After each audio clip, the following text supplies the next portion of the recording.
Et coucou, bienvenue dans cette nouvelle vidéo de la chaîne. Alors, les beaux jours arrivent, le soleil, on entend les oiseaux. Je ne sais pas si vous les entendez à travers le téléphone. On entend les oiseaux, on a envie de plage, on a envie d'été, on a envie de lecture. Comme d'habitude, j'ai envie de vous dire. Donc du coup, j'ai décidé exceptionnellement, ce sera très rare, parce que je ne suis pas adepte des challenges, mais de participer à un petit challenge qui est proposé par Eve de la chaîne Eve Lecture. Un petit lecture, comment elle l'a appelé? Je sais même plus. Enfin bref, un petit challenge pour cet été. Du coup, elle a créé 4 menus. Dans chaque menu, il y a 3 catégories avec des mots-clés. Voilà. Donc moi j'ai essayé de me faire une espèce de petite pioche à lire parce que je ne sais pas si je lirai tout. Je me suis surtout attachée aux mots-clés en fait. Donc du coup toutes les lectures ne sont pas forcément estivales au sens propre. Par contre voilà, ce sera un petit guide pour un peu dégommer ma palle qui est derrière. Et du coup voilà, surtout les mots-clés. Des catégories en fait. Voilà. Donc on va commencer sans plus attendre avec tout de suite le premier menu.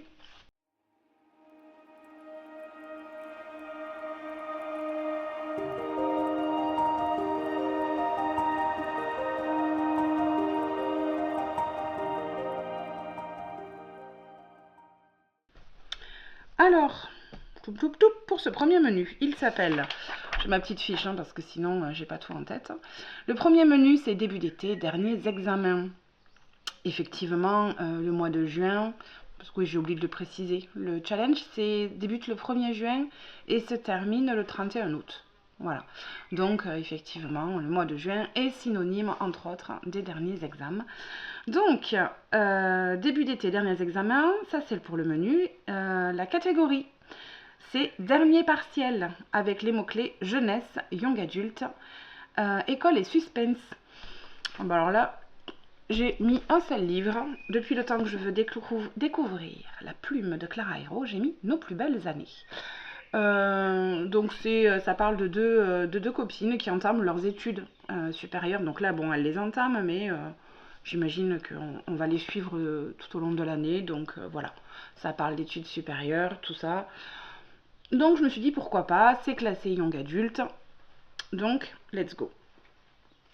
Ensuite, la deuxième catégorie, c'est fête de la musique et des arts. Donc avec les mots-clés, musique, art, ville et urbain. Donc là, j'ai décidé d'aller sur un livre que j'ai acheté il y a un petit moment déjà. Et je sais plus, j'avais eu cette recommandation de lecture, je sais plus où. Journal d'un scénario de Fabrice Caro. Là, c'est l'univers du cinéma. Donc on n'est pas dans la musique, mais bon, les mots-clés, c'est art, entre autres. Le récit de ce fiasco par le scénariste lui-même est un petit bonheur de lecture. La tragédie romantique qu'il a intitulée Les servitudes silencieuses verra le jour au cinéma en noir et blanc comme dans ses rêves les plus fous. Tout semble décidément sourire à Boris quand il fait la rencontre d'Aurélie, une jeune femme cinéphile qui se passionne pour le projet. Pourtant, le cinéma comme l'amour a ses aléas et ses contraintes. Du film d'auteur au navet, il n'y a parfois qu'un pas. Voilà, visiblement c'est une lecture très sympathique qui me tarde de lire.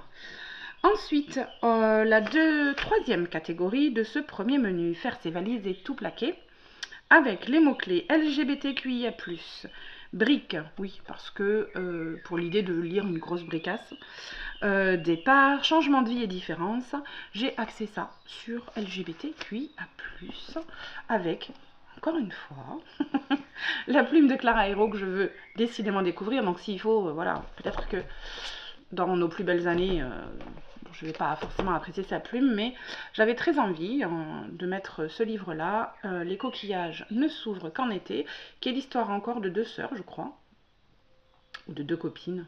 Non, c'est 2 sœurs. Là, c'était 2 copines. Bon, je sais plus. Léna et Phoebe, 2 frangines qui, du coup, racontent leur été, alors chacune avec un premier amour. Pour l'une, ça va être avec une jeune femme et pour l'autre avec un jeune homme. Mais il y a une histoire aussi de frangines qui ne s'entendent pas, ou des non-dits, des choses comme ça. Donc là, c'était surtout le mot-clé LGBTQIA+. Voilà, et toujours avec ce mot-clé là, mon chéri m'avait offert Caresser les velours de Sarah Waters, qui est l'histoire pareil de deux jeunes femmes. C'est ça. Premier roman devenu immédiatement culte outre-Manche, Sarah Waters revisite le genre du roman historique et nous offre une vision insolite et fascinante de cette fin de siècle qui préluda à la belle époque. Voilà, un bouquin qui m'intrigue énormément. On en a fini pour le premier menu, déjà. J'ai pas envie que ça dure des plombes non plus, parce que de toute façon, je ne les ai pas lus ces livres, donc je pourrais pas donner mon avis. Menu numéro 2, le départ en vacances, destination été. Première catégorie, destination ailleurs. Donc là, destination ailleurs, c'était pour mettre tout ce qui était du style SFFF, donc science-fiction, fantasy, fantastique, et roman étranger ou qui se passe à l'étranger. Donc là, je suis allée sur simple, efficace. Manon Fargeton, pareil, une plume que j'ai très envie de découvrir depuis longtemps, avec le premier tome du cycle des secrets, Les marches des géants, pardon. J'entends beaucoup de bien, un trésor de fantaisie, il est dit, donc voilà, why not, il est sorti en poche très récemment, donc pourquoi pas. Donc là, c'était sur le mot SFFF. Effectivement, on voit pas trop l'été là, au départ, mais c'est l'idée d'ailleurs d'autres horizons avec la SFFF. Deuxième catégorie, plage et sable fin. Les mots-clés, léger, rapide à lire, sable, mer et plage. Alors là, voilà, je ne sais pas ce qu'il fait dans ma bibliothèque parce que c'est pas le style a priori que j'apprécie. J'ai bien dit a priori. C'est La mort à la plage de Coralie Cojol. Alors j'aime bien la couverture en fait parce qu'il y a la ville de Collioure qui est représentée ici.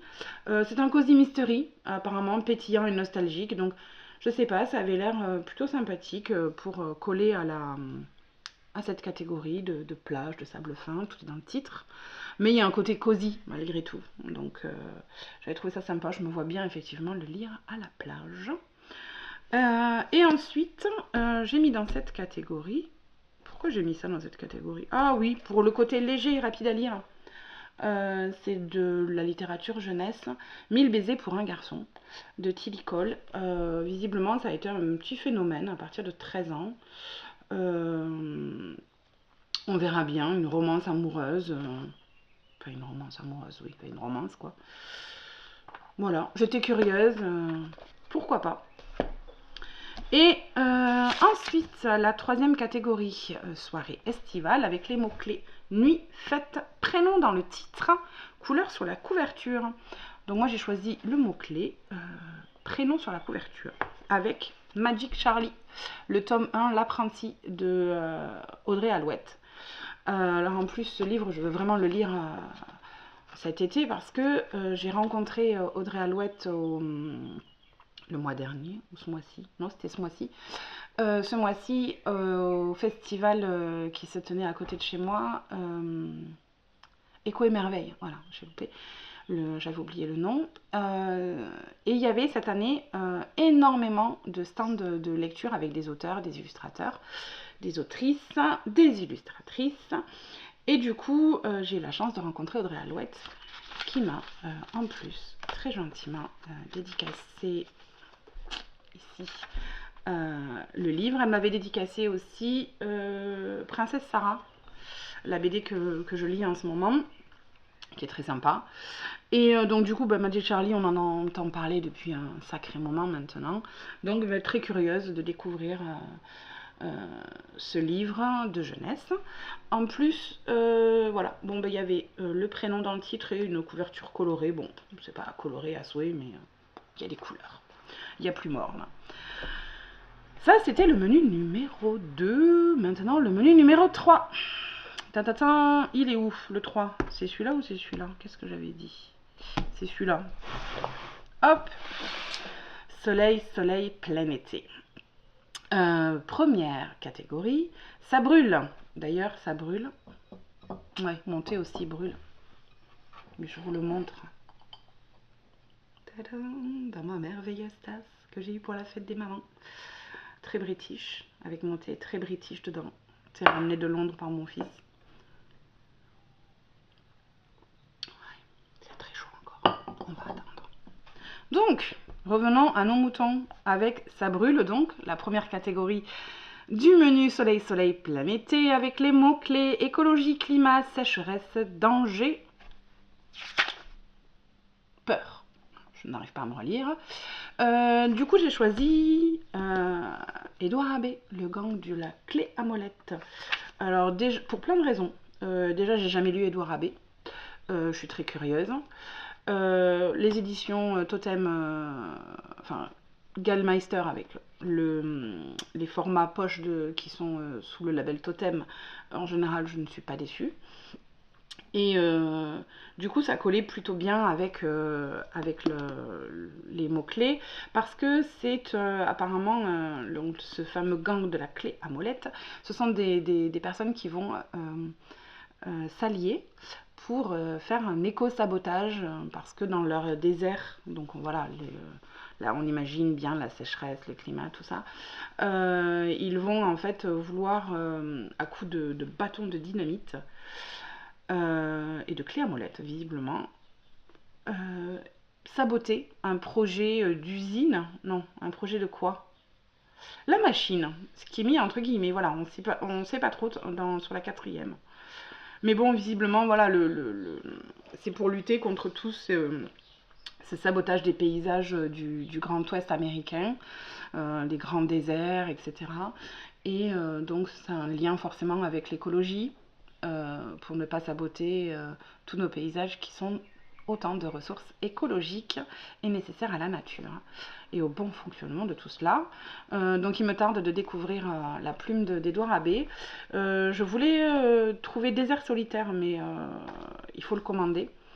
Et comme j'essaie, tant bien que mal, de me raisonner au niveau de mes achats, si le livre n'est pas en rayon et qu'il y en a un autre du même auteur qui m'intéresse, je prends plutôt celui qui est présent au lieu de commander, même s'il m'arrive encore de commander en librairie. J'essaie d'abord de dégommer tout ce que j'ai là. Donc voici pour la catégorie ça brûle. La catégorie ensuite numéro 2 de ce menu, c'est ça pousse. Couverture jaune, terroir et campagne. Alors, couverture jaune, le gang de la clé à molette aurait pu correspondre, mais j'en ai deux. La danse des damnés, bon, qui n'a rien à voir avec l'été, hein, ça se passe au Moyen-Âge. Mais on y parle quand même si, alors que la ville semble s'effondrer sous la chaleur et les pas des danseuses. Oui, voilà. Donc il y a quand même cette idée de chaleur. Bon, bah, finalement, on n'est pas si mal. Le ciel brûlant. Ah, mais si. Bon, en fait, je suis pas mal là-dedans. Je sais plus de quoi ça parle, mais j'ai très envie de le lire. C'est de Kieran Millwood Hargrave. Je ne le connais pas spécialement. Voilà. Donc ça, c'était pour la couverture jaune.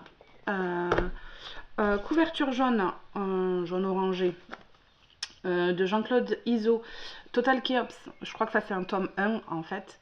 Total Chaos, pourquoi je veux le lire? Parce que c'était dans le roman de Romain Potocki, Le Jardin dans le ciel, roman dont j'ai déjà parlé, je crois, sur ma dernière vidéo, dans lequel on a une quantité de références littéraires absolument géniales. Et ça m'a mis l'eau à la bouche et Total Chaos fait partie de ces recommandations-là. Donc on va aller voir ça. Ça parle de quoi? Une enquête déjà. Bon, voilà. Ah oui, une enquête dans les quartiers nord de Marseille. Donc il y a ce côté aussi un petit peu avec Marseille. Ça fait très été de suite hein, quand on parle de la ville de Marseille, même si là ça n'a pas l'air très cosy. Cosy Marseille, on n'est pas chez Pagnol quoi. Voilà. Et j'avais pris aussi dans cette catégorie-là deux autres bouquins. Césandre, là parce qu'on est plus sur le côté terroir, c'était dans cette catégorie, oui, terroir campagne. Une prof d'histoire qui quitte Paris pour se réfugier à Saint-Malo. Et donc là, elle va un petit peu retrouver, farfouiller dans l'histoire familiale qui lui a été caché. Voilà.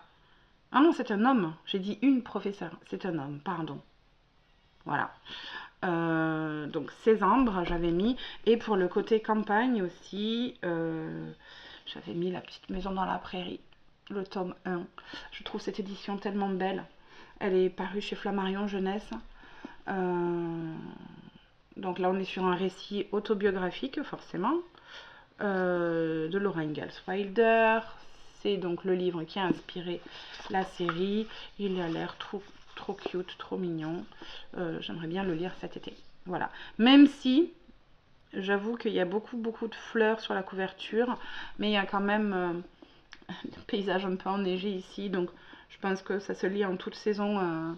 Parce que ça raconte l'histoire de cette famille Ingalls qui va donc s'installer dans cette fameuse petite maison. Et donc, on doit, à mon avis, traverser diverses saisons. Top. Je regarde mon pense-bête. Ah oui, troisième catégorie, qui s'appelle Amour de vacances, avec les mots-clés amitié, famille, amour et historique. Du coup, j'ai mis mon vrai nom est Elisabeth.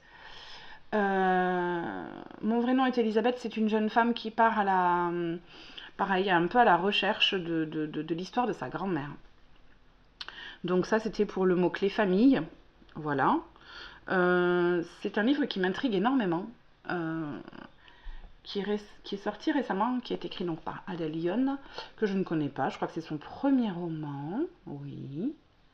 Enquête familiale, récit de soir, road trip, essai, enfin voilà. Apparemment, c'est comment dire, assez hétéroclite. Mais ça m'intéressait. On va voir. Écoutez, on verra. Sur le mot-clé famille, je crois que j'avais mis autre chose. Attendez. Ah oui, mais je l'ai pas. Je l'ai mis là. Avec le mot-clé famille, j'ai remis un roman jeunesse. On ne dit pas Sayonara. C'est un roman familial, infiniment touchant, on nous dit. Voilà, à partir de 10 ans. J'en ai entendu beaucoup de bien, donc ça fait un petit moment qu'il est dans ma bibliothèque. Donc pourquoi pas profiter de ce challenge pour le lire. Ensuite, on passe au menu numéro 4. Menu numéro 4 qui s'intitule, bah oui, retour de vacances et fin d'été. À un moment, toutes les bonnes choses ont une fin, malheureusement. Donc, catégorie numéro 1, faut bien rentrer. Et oui, après les vacances, on rentre à la maison. Avec les mots-clés humour, sourire, donc sourire sur la couverture, visage sur la couverture et mélancolie. Alors, là, ils sont pas dans l'ordre. Pourquoi j'ai ça dans cet ordre-là? Je ne sais point. Hop, on a toutes les créatures. Pas du tout. Ça, c'est une autre catégorie. Le jardin des fées, tome 1. Encore Audrey Alouette, décidément. Et Moretti, j'ai pas son prénom. Moretti.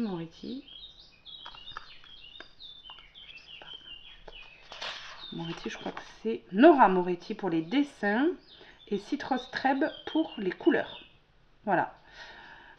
Pourquoi cette BD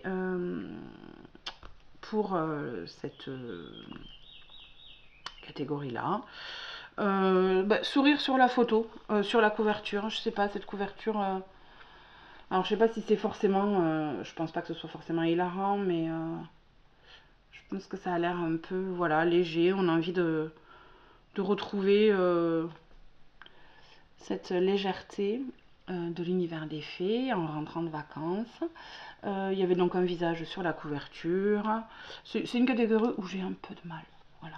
Et mélancolie, parce que c'est plutôt une cible jeunesse, donc mélancolie de cette comment ça s'appelle, de cette imagination, de cette ouverture au magique avec le monde des fées. Voilà. Donc tome 1, Bergère des fées.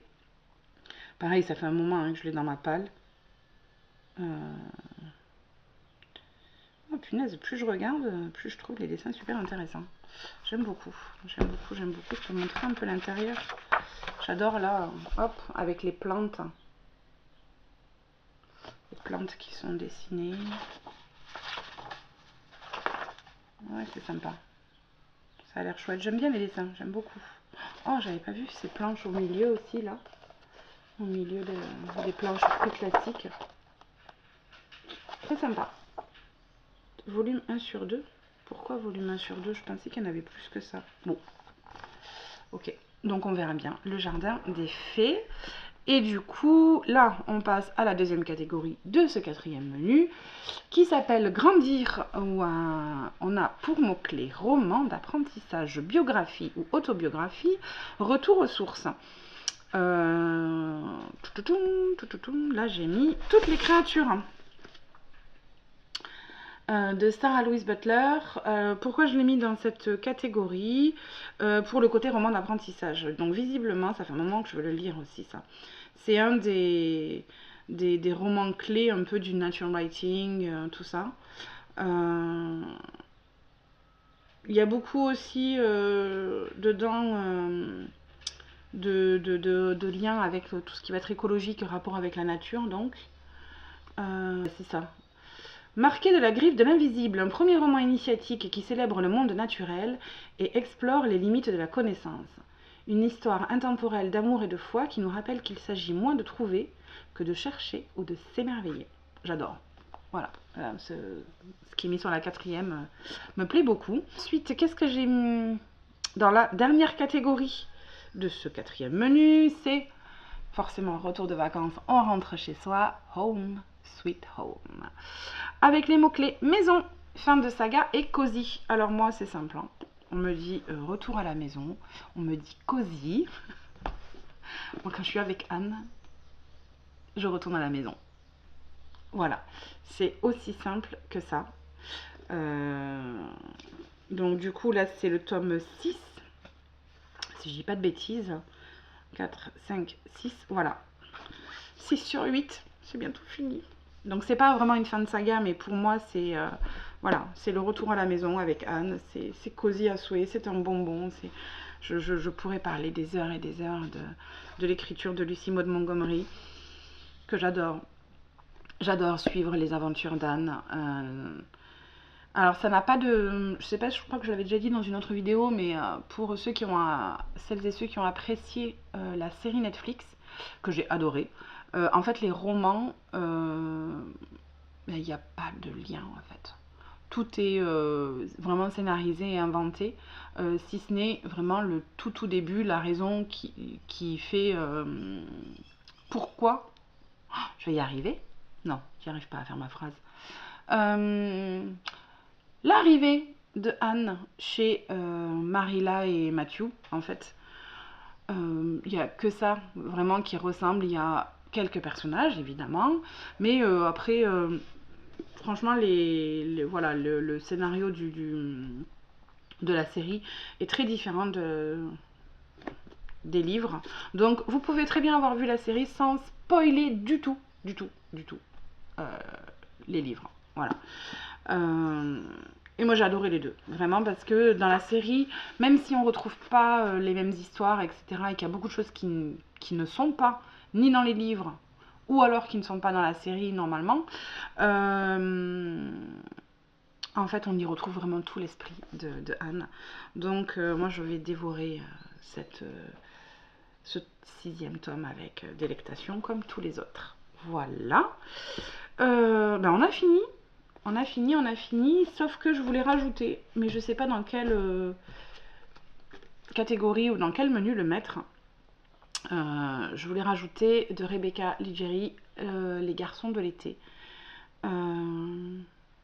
Avec eux, je tremble, je frémis, je suis dans l'adoration, et ce n'est pas un service à rendre aux enfants que de les adorer. Voilà.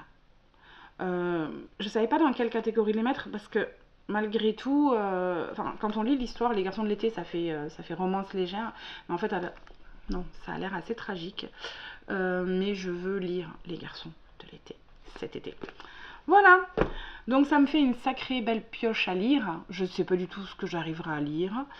Je ne sais pas du tout ce que je vais apprécier ou pas. On verra bien. Je ferai un petit récap mois par mois. Je verrai ce que je pioche à quel moment. Et peut-être qu'en fait, je ne respecterai pas du tout ma pioche à lire et que j'irai chercher ailleurs, là-bas derrière, on verra. Je vous tiendrai au courant. Dites-moi en commentaire, hein, vous, si ça vous dit de faire ce petit challenge. Est-ce que vous êtes habitué à en faire? Est-ce que c'est quelque chose qui vous aide comme ça à choisir vos lectures ou pas? Moi, ça va être la première fois, finalement. En général, j'aime pas trop parce que j'ai l'impression de m'enfermer dans quelque chose. En plus, là, c'est saisonnier. Alors, même si j'ai des lectures saisonnières, bah, en fait, là, j'ai l'impression ça va durer un moment, ça va durer 3 mois. J'ai l'impression en fait de m'enfermer, tout simplement, et de ne pas avoir le choix, de ne pas pouvoir en sortir, ce qui est complètement ridicule, puisqu'effectivement, c'est un challenge pour soi, et qu'il n'y a rien à la clé. Mais bon, voilà, on verra. Donc dites-moi, vous, vos petites habitudes à ce niveau-là. Et je vous souhaite une belle journée et à tout bientôt. Bye bye.